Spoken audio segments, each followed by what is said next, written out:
Yang namanya masalah di dalam rumah tangga, obrolin. Jangan didiemin. Kenapa? Itu akan menjadi bom waktu. Setan gosok tuh hati kita. Setan masuk ke dalam pikiran nih. Kuping kita dibisikin terus. Oh, jangan dikasih maaf. Jangan, gak usah perlu minta maaf. Oh, jangan dimaafin. Itu pasti setan akan ikut campur.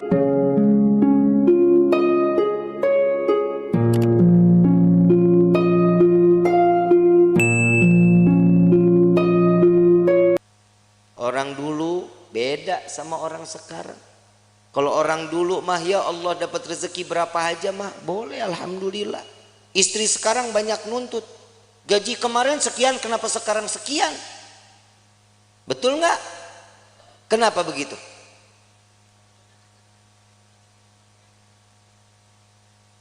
Urusan rezeki siapa yang kasih? Kenapa mintanya sama suami? Mintanya sama Allah, tapi doanya di samping suami. Ya Allah, berikan rezeki kami yang banyak lewat suami saya. Samping telinga ngomong kalau lagi tidur juga. Ya Allah, lipstik beak.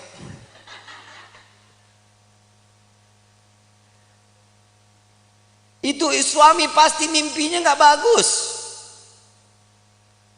Rumah tangga itu dijalanin, bukan dipikirin.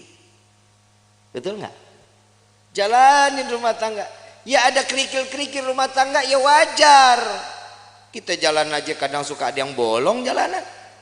Betul?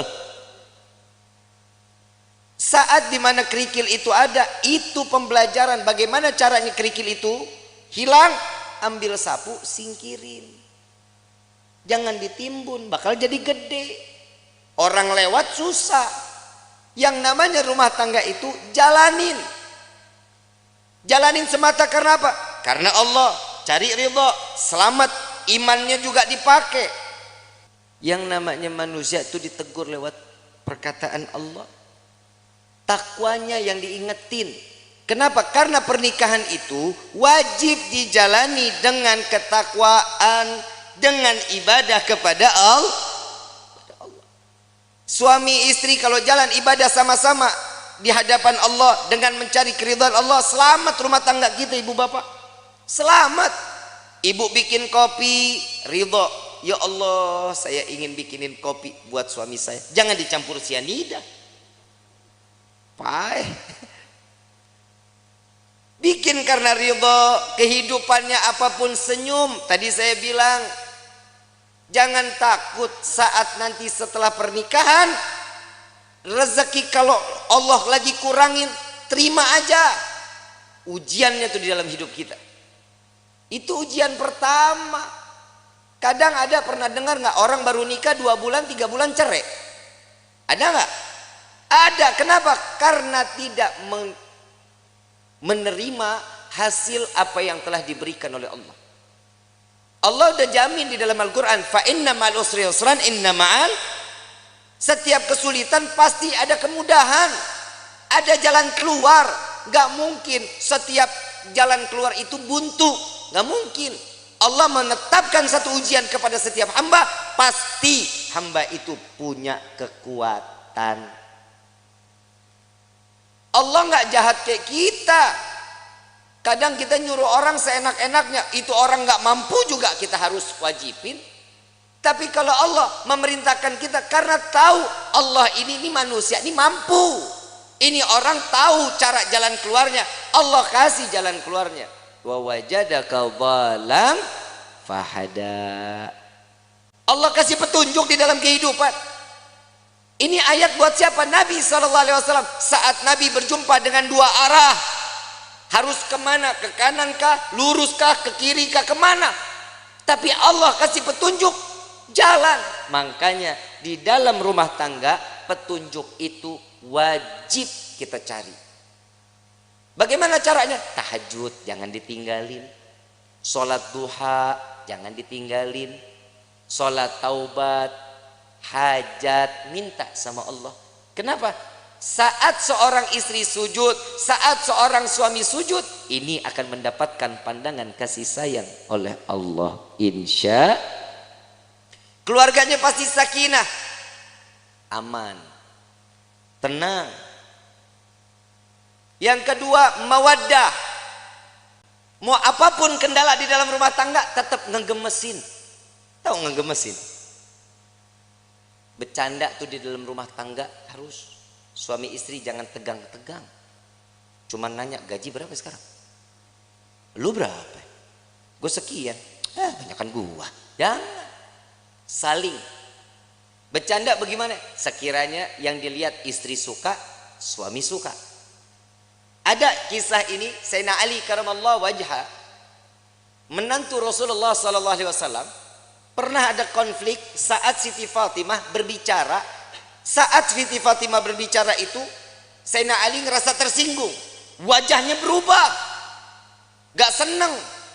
Tapi gak berani untuk ngucapin Sayyidina Ali.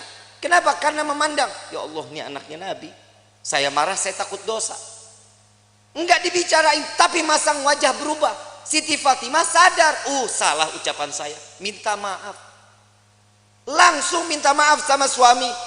Gak dijawab, keliling sambil nari-nari. Sambil nari-nari. Begitu selesai nari-nari, bikin lucuan, sampai Sayyidina Ali tertawa, senyum. Maka disitulah Siti Fatimah datang kepada Rasulullah sallallahu alaihi wasallam. Ya Rasulullah, tadi nih saya ngerasa ada salah bicara sama suami saya. Langsung mukanya berubah, Nabi ikut berubah. Belum selesai bicaranya Siti Fatimah, Nabi juga berubah. Kenapa? Hei, engkau tidak akan mendapatkan keridhaan Allah, engkau akan dilaknat oleh Allah. Tar dulu, saya sudah berhasil membuatnya dia tersenyum. Apa yang kau lakukan? Saya menari-nari entah berapa puluh kali saya keliling-keliling di depan wajahnya. Sampai keluar senyuman. Apa kata Nabi? Maka saat dia tersenyum, Allah buka pintu surga untukmu, maka Allah kembali ridha kepadamu. Pak, Bapak, esok kalau istri marah-marah, panggil topeng monyet. Suruh main, suruh dia joget di depan kita. Jangan malu, Bu. Ibu punya salah, ngomong minta maaf. Nggak tahu salahnya di mana, tetap minta maaf. Bib, kalau yang salah suami, tegur baik-baik. Jangan didiemin sehari, 2 hari, 3 hari. Ini bahaya. Ini kadang di rumah tangga suka begitu tuh. Kadang kalau lagi ribut rumah tangga, main diem-dieman. Saya lagi bingung, ada suami istri kalau ribut diem-dieman. Lu tinggal serumah, lu diem-dieman, lu kayak anak kos. Yang namanya masalah di dalam rumah tangga, obrolin. Jangan didiemin. Kenapa? Itu akan menjadi bom waktu. Setan gosok tuh hati kita.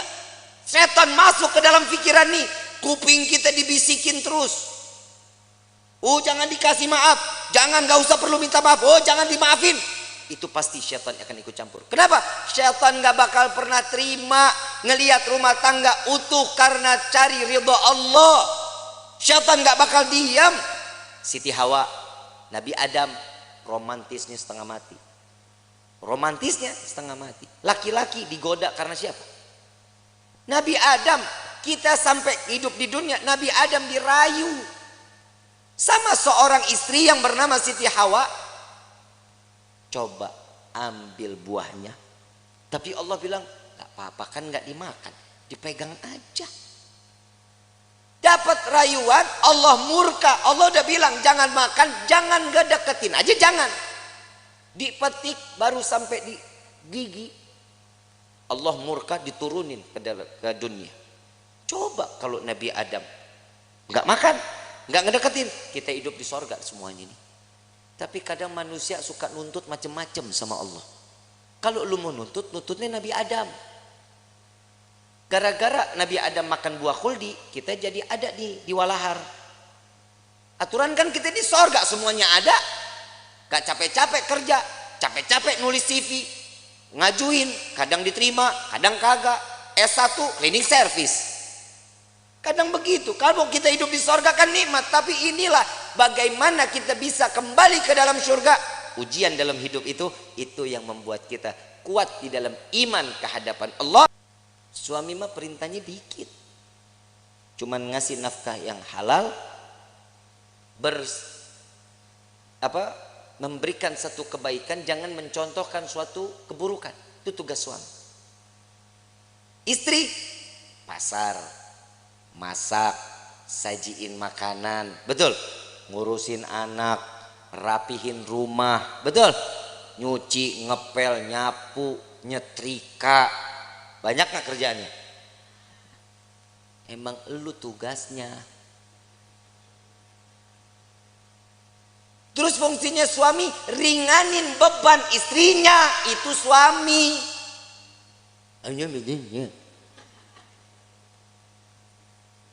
Yang namanya suami kalau lagi istri nyuci, suami yang ngejemur. Emang nggak ada suami yang begitu di sini? Nggak ada. Tukar tambah, Bu.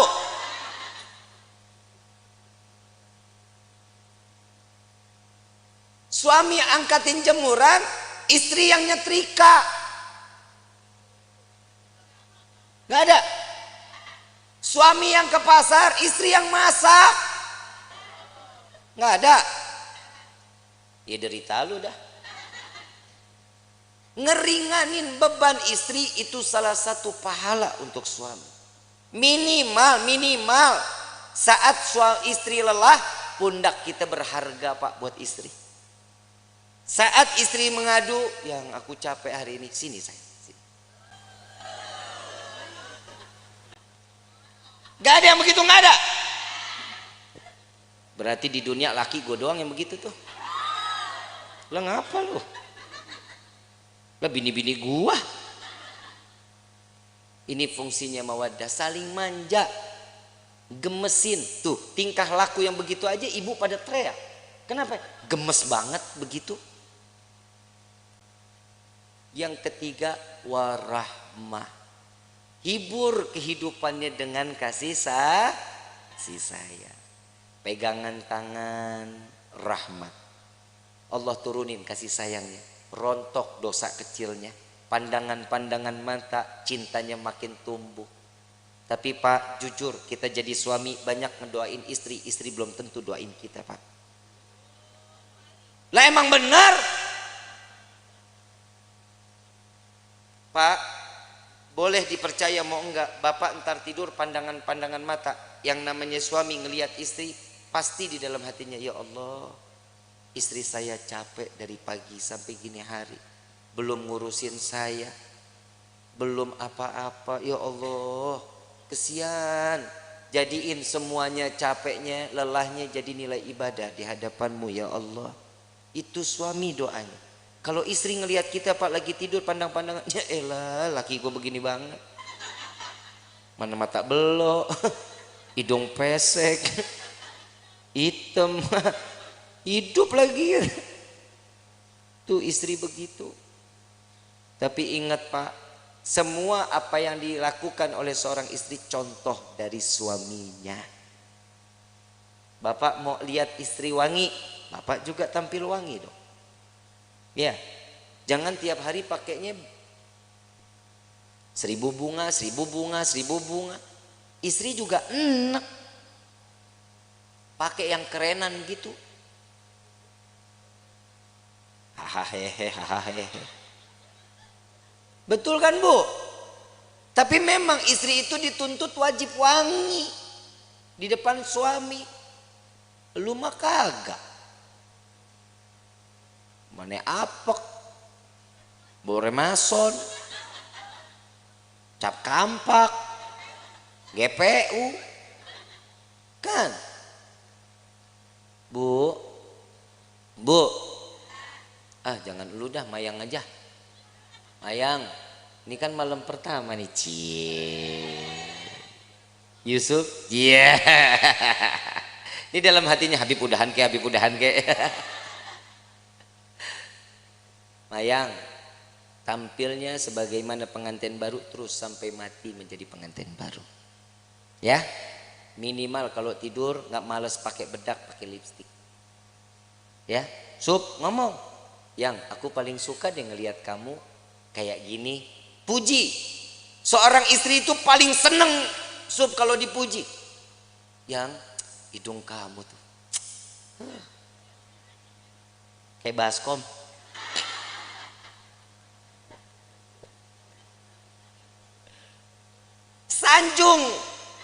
Sanjung istri. Yang Nabi sering sanjung istri, disanjungkan sama Nabi kan. Disanjung Humairah yang pipinya kemerah-merahan. Bapak ngomong, nih Dibit masalahnya orang hitam legem. Mana merahnya? Ya minimal kan dipanggil manis, kan bisa. Sweetie, kan bisa. Jangan dipanggil Blacky. Wah. Jangan. Karena kasih sayang itu timbul juga dari panggilan. Jujur, Pak, maaf, Bapak kalau dipanggil Sia gahar nggak? Kesel nggak? Dibilang manehna, kesel nggak? Saya ini seorang kepala rumah tangga, hargain saya. Coba kalau suami dipanggil sayang, besok uang jajan nambah, Bu. Dan laki-laki juga sadar diri, wajib ngasih tahu sama istri. Lihat Rasulullah nyanjung Siti Fatimah, Siti Aisyah saat lagi sholat. Siti Aisyah, Rasulullah lewat. Ya Allah, terima amal ibadah Aisyah. Ya Allah, ampuni dosa Aisyah. Ya Allah, masukkan Aisyah ke dalam surgamu. Doa di hadapan Siti Aisyah. Siti Aisyah lagi sholat. Begitu selesai sholat langsung kabur. Ya Rasulullah, tadi aku dengar engkau doakan aku. Iya ya Aisyah. Gimana perasaannya? Wah, senang.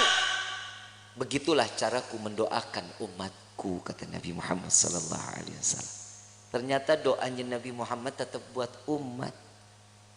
Kebahagiaan siapa? Umat. Makanya orang yang menikah itu mencontoh sunnah Nabi Muhammad SAW. Makanya ibu, yang namanya suami nikah jangan banyak aturan. Suami mau nikah lagi, kasih. Emang apa? Perih. Lebih perih suami ngelihat lo cemberut mulu. Betul Pak? Pulang dari pagi sampai sore ngelihat istri udah begitu aja modelnya, dari mulai bangun tidur sampai sore begitu. Muka demek, rambut berminyak. Begitu dicium, ya Allah, bau kompor. Bu, mau suami betah di rumah mau? Yang rapi dong. Kelihatan suami bakal pulang kapan? Mandi, rapi, bersih. Saat ngadepin suami, suami pulang ngelihat istri cantik, ya Allah. Itu capek ditinggal di pagar, Bu. Nggak diajak masuk capeknya. Mah, kemon. Gak ada cak. Kalau ini sudah di rahmahnya ini kita jalanin, inilah yang namanya baiti jannati, rumahku surgaku.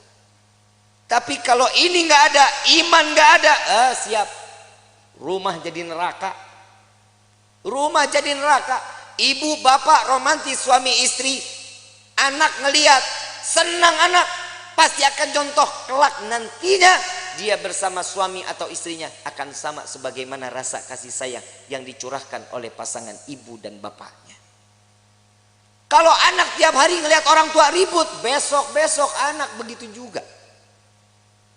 Apalagi kalau ada bapak kasar sama istri.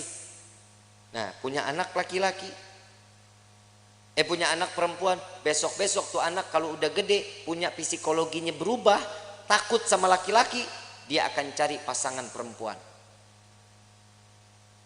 Lah emang udah banyak sekarang yang begitu. Sebenarnya itu faktornya bukan hanya itu.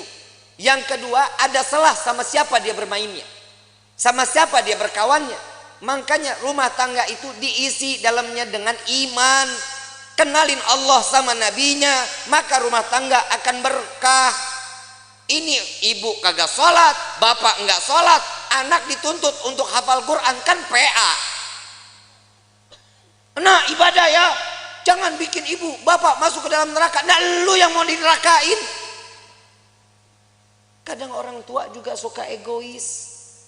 Dia ngarepin ini anak bisa nyelamatin dia. Sekarang hidupnya dia semau-maunya. Kasih kenal anak kepada Allah sama Nabi. Itu yang bikin tenang. Bapak, ibu enak ibadah. Ibu enak pengajian. Anak terlepas rambutnya. Kelihatan sama yang bukan mahramnya. Hati-hati. Ini anak perempuan begini. Cukup dengan satu helai. Bawa masuk 4 laki-laki ke dalam neraka jahanam.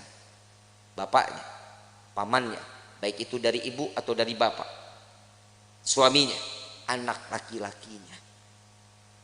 Jangan jadi aman.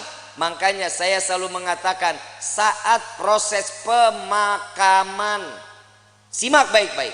Untuk para alim ulama, para kiai, para asatid, saya ingin menyampaikan, untuk prosesi pemakaman perempuan dilarang ikut di dalam proses pemakaman. Ngaji, makanya ngaji. Jujur kiai, jujur ustadz, ustazah, benar. Ini yang masih menggunakan tradisi ini cuma para habaib sama syarifah. Sekarang proses pemakaman saat keranda jenazah dibawa, perempuan ikut di belakang. Saat perempuan atau si jenazah ingin diproses masuk ke dalam liang lahat, perempuan pada ngejejer di dekat lubangnya. Hati-hati.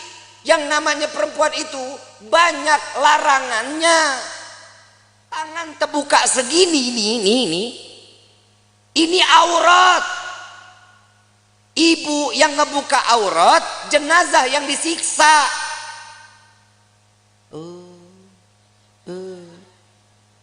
Ini tolong Pak diumumin. Pak Kepala Desa boleh bikin surat untuk setiap masjid sama musola. Perempuan dilarang ikut. Bib, ini ibu saya, bodoh amat. Habib, ini bapak saya, kumaha aing bae. Nggak boleh. Jangan. Kenapa? Ini akan menjadi satu siksaan.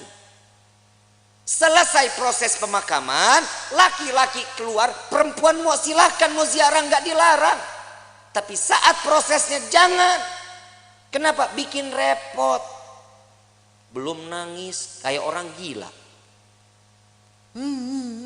Bapak, ibu. Kalau suami yang meninggal nggak begitu nangisnya. Ya, jangan tinggalin saya. Buaya. Apalagi warisan banyak, senyum.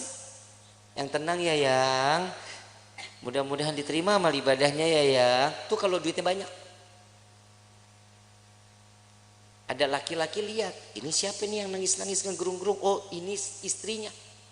Jandanya boleh juga nih. Ajang jodoh di depan pemakaman. Hati-hati ya. Kiai, Ustadz, tolong ini diumumkan di setiap majlis-majlis ta'lim. Ya Bu ya. Ya Bu. Ibu sayang nggak sama jenazah? Mau dia saudara, mau dia adik, mau dia siapa, biarin. Yang urus biar orang yang mahramnya, laki-laki. Emang ibu ikut gali kubur? Ibu ikut nguruk? Ibu ikut ngapain? Nontonin aja Habib. Emang perempuan tuh banyak keponya. Entar tuh dia di atas makam, nanya, itu diapain? Tuh jenazah bisa jawab, kamu nanya. Bahaya ya. Jangan ya Bu ya. Mulai sekarang nggak boleh ikut lagi, insya Allah.